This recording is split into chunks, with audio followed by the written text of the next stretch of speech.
On this episode, we'll recap overall how AEW's Aussie 4A Grand Slam went, and also how it became the mess that it became, and overall how well was it received.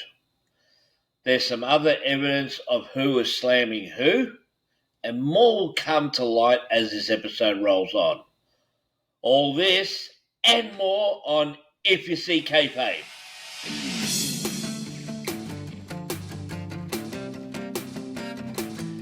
G'day wrestling mates, this is Southern Joe, your wrestling mate. Welcome to episode 39 of If You See Kayfabe, Who's Slamming Who?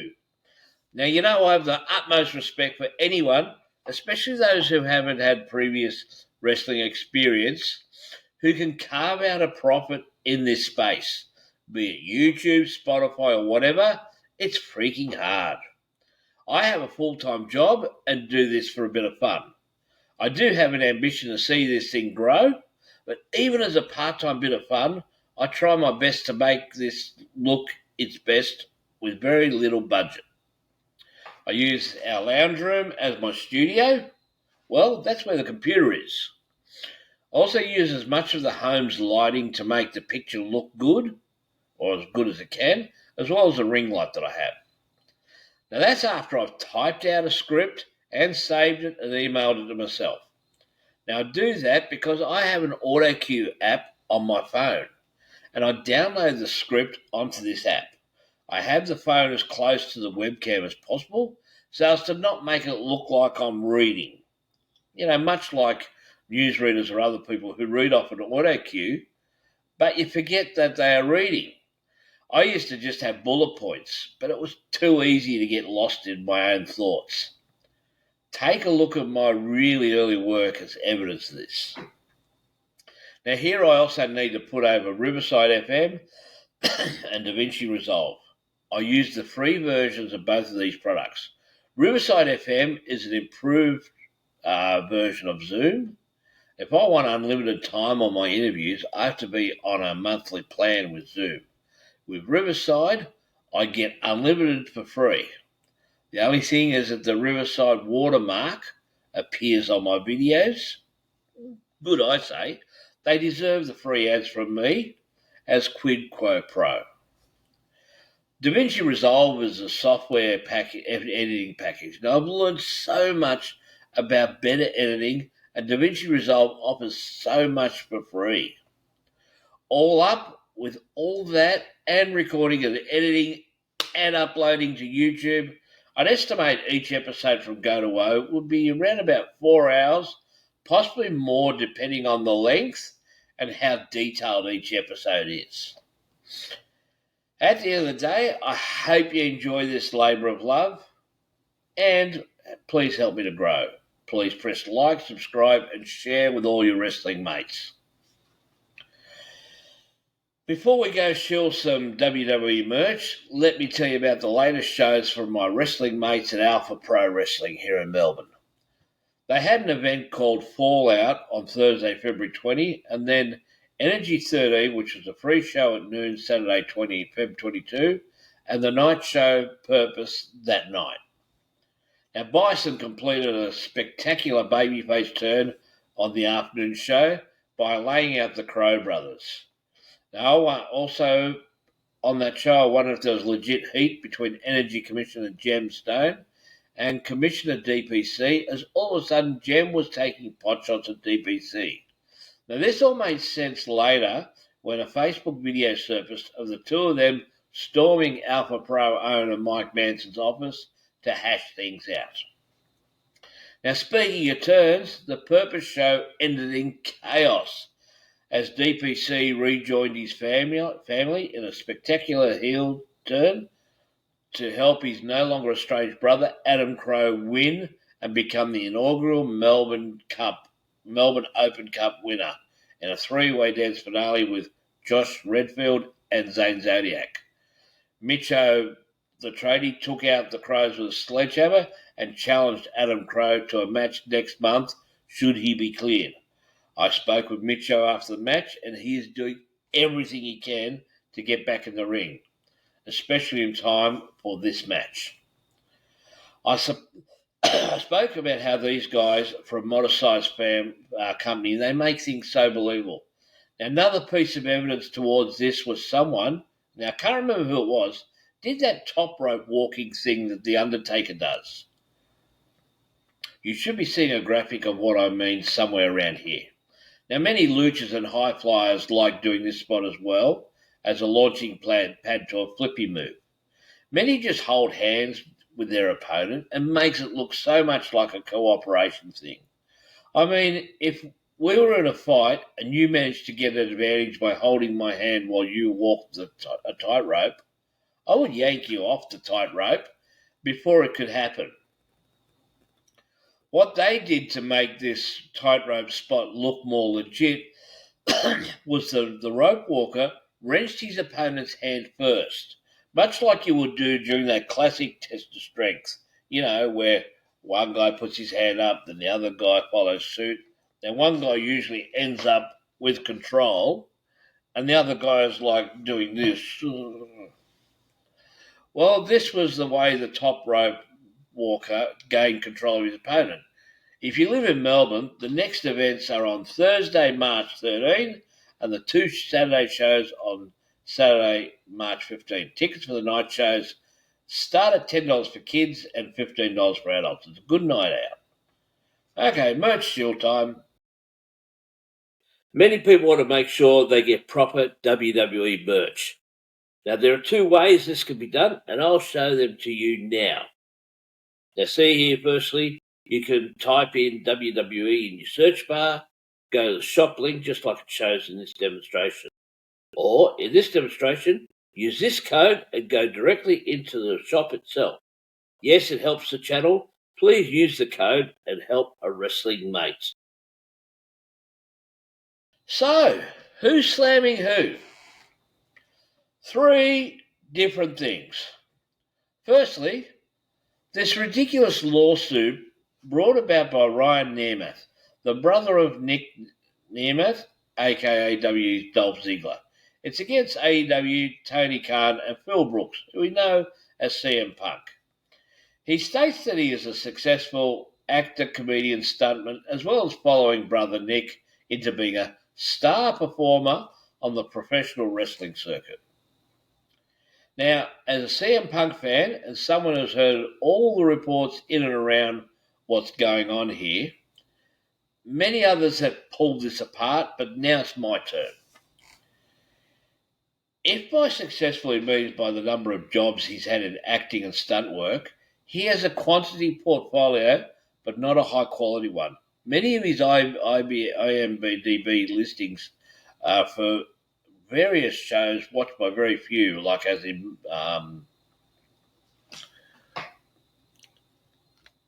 basically many of his listings in IMDb are for his wrestling work on various AEW shows that were watched by very few, or in movies where he is an extra or uncredited.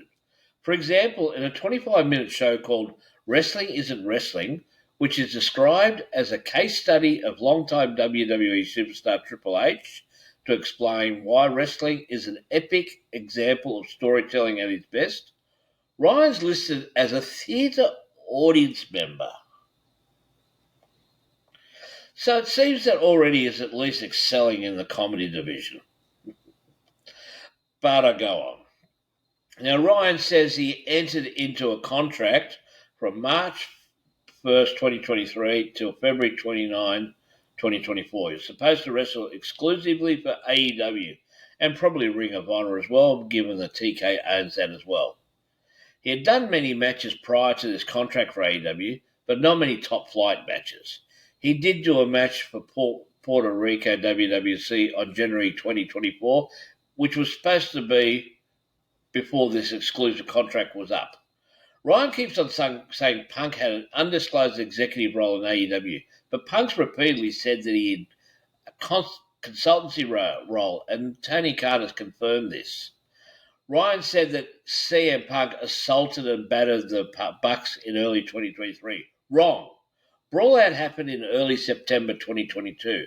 And did Ryan forget to mention that if Phil did beat up the Bucks, Maybe it had something to do with them storming and ambushing CM's locker room area. Hmm?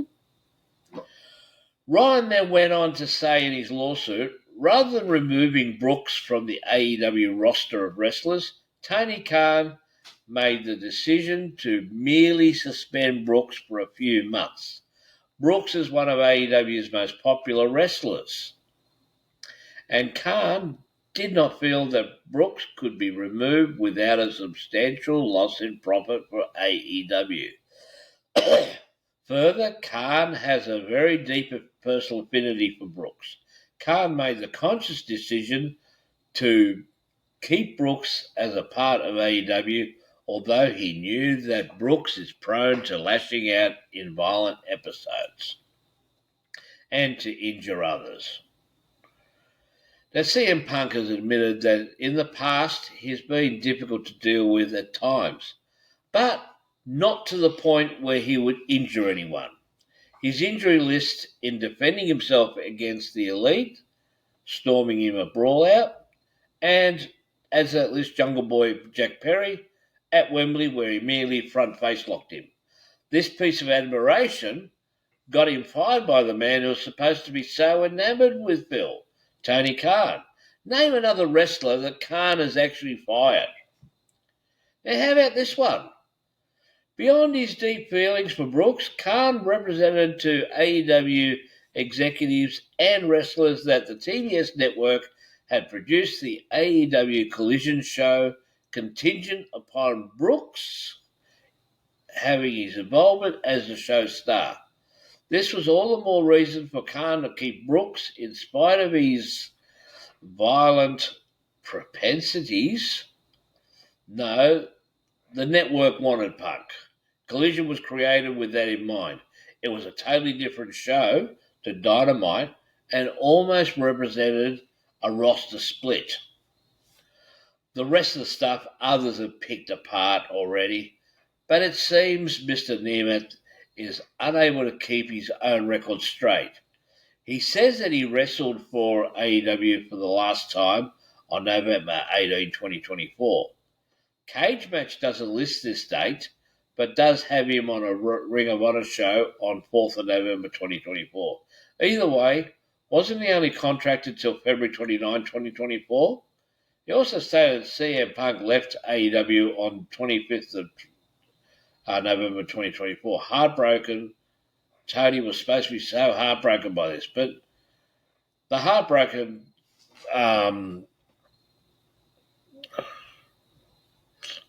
what do you say? Oh, it's so hard to read this guy's stuff. Yeah, because he also stated that CM left AEW on November 25th, and Tony Khan was heartbroken. But Tony Khan was so heartbroken that he actually fired him on September 2nd, 2023.